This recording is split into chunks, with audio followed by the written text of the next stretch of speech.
Hey guys, so I just found out the first 3 episodes of Blue's Clues and You were free to stream on Vudu, and after watching them, I must say, I really enjoy it. If you saw my review of the teaser trailer that I uploaded a few months ago, you'll know I was pleasantly excited for the show, being someone who grew up watching the original until the series eventually ended, and with this new sequel series, I like it.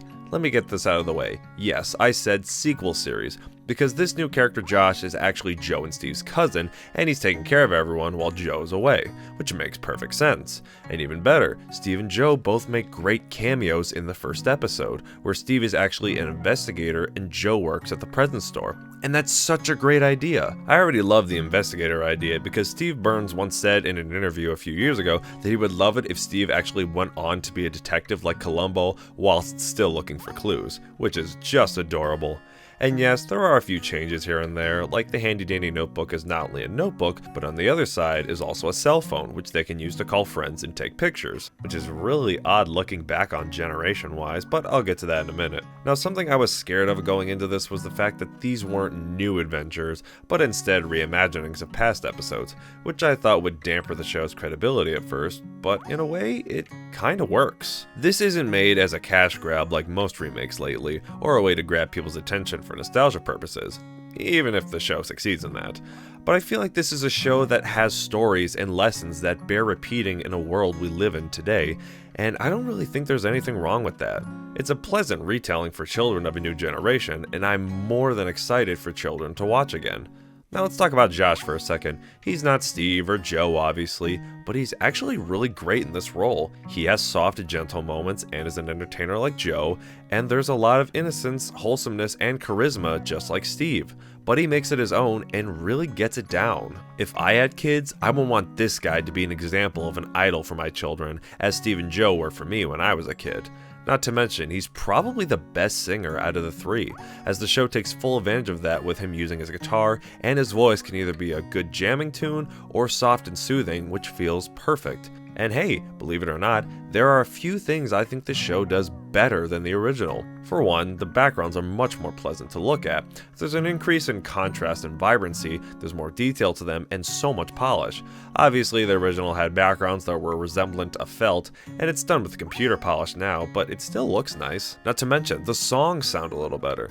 To be honest, rewatching old episodes can be cringy because of the songs by themselves. Maybe that's just my childhood speaking, but surprisingly, Josh's voice and music make them better to listen to. And like I said before, these episodes are remakes of older episodes, but at least they're choosing the best episodes. I'm the clue.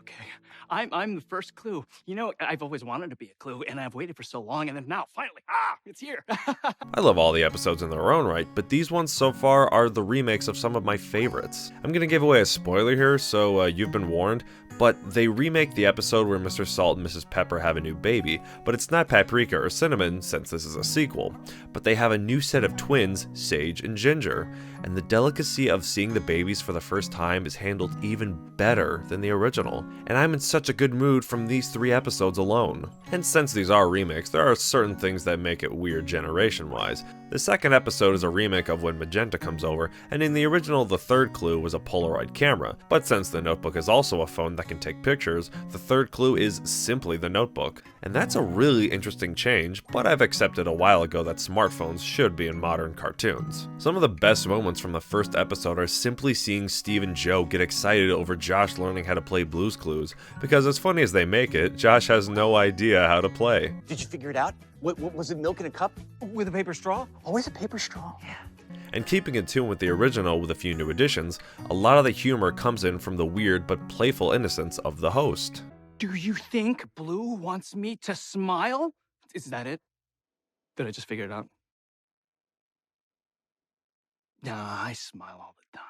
The only minor downfall is how they use some characters. I thought for sure that side table drawer was going to be pushed to the side since in the first 2 episodes, Josh has his phone on him all the time, but they don't use her until the 3rd episode, so thankfully they saved her. And sadly, Mailbox gets the worst treatment as mail time doesn't even come in letter form, but with an email on his phone. Not that Mailbox brings him anything, but he just comes through the window to tell him that he has an email when he could easily tell by the notification on his phone, so it seems kinda pointless. A minor nitpick, but one I can let not slide. But in conclusion, I am in love with this show all over again. So far, I really love it. Some people might call it a new coat on old paint, but if it's teaching the children of this generation the lessons we grew up with to make us who we are today, I don't see anything wrong with that.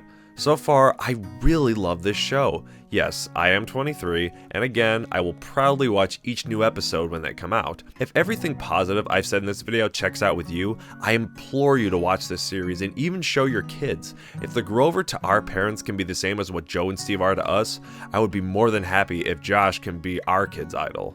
So check it out and see for yourself.